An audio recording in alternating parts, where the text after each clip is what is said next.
It's one of the biggest threats facing middle-aged men, according to a recent study by Brigham Young University. Believe it or not, I'm not talking about heart disease or cancer. I'm talking about loneliness. Here to tell us why it's a problem and what men can do about it is psychotherapist Hina Khan. Thank you so much for being here. Thank you, Ben. Okay, I'm a skeptic here. Tell me why why loneliness is something that men my age and a little bit older should be concerned with on par with what I consider serious diseases. Well, it's actually linked to serious diseases, so that's why it's really important. And recent studies show that it's even linked to premature death. So it's stress, disease, premature death. But even more than that, Ben, you know, I see a lot of couples in my practice, and what I find is that in many times, it's the woman that holds the social connections. So imagine if there's a divorce or she passes away, the husband will lose his whole social circle. And then when they're going through something, he has no one to talk to about it. In our defense, we're not often allowed making the plans. We are told where to go and what to do and who we're going to be spending time with. We sort of offload that. That's part of the marriage contract. But in seriousness, so it does become a problem when there's a death or when there's a divorce. But is there a particular age we should be looking at? I mean, I just turned 41. Yeah, you're in the... I'm in the danger zone. Yeah, you're in the danger zone. Call up a friend after this and meet them. So, and the reason is because, you know, you're busy. You've got kids.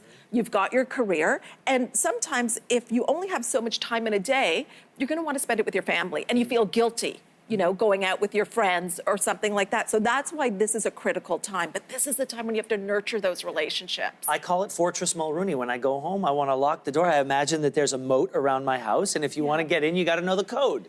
Well, you know what I also think? I feel like we have this false sense of connection, too, because of social media, right? We feel like we're connected. We feel like we know what's going on. But then we hear a friend is getting divorced or something has happened. And we're shocked because if you looked at their social media thread, there was no indication that something was wrong.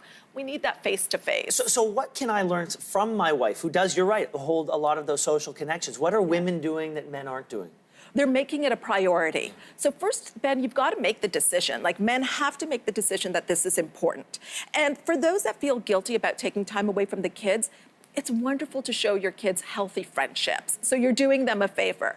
And then men like to bond over an activity, right? So I think my brother does this really well. He has a friend named Chris. They go to concerts every month. So although they may not be connecting while the concert is playing, they have the commute there, the commute back, and it's the regularity that's important.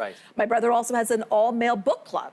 So they meet once a month. So again, it's that consistency and regularity that you want to build into these relationships, but face to face. But let's talk about the issues and how they are linked to health issues. So if I don't do these things that you're recommending, what is the fear in the future? Well, the fear in the future is that the loneliness and isolation will lead to depression. It also leads to you not taking care of yourself. You know, it's that mental, physical, and, you know, emotional connection that we find. So the depression will lead to physical ailments as well. And then you're not reaching out to people. You're not asking for help. And to be honest, Ben, it gets harder as we get older. So this is a great time to start to implement it now. It's so important. And you're saying face-to-face, but what if I like going to the movies?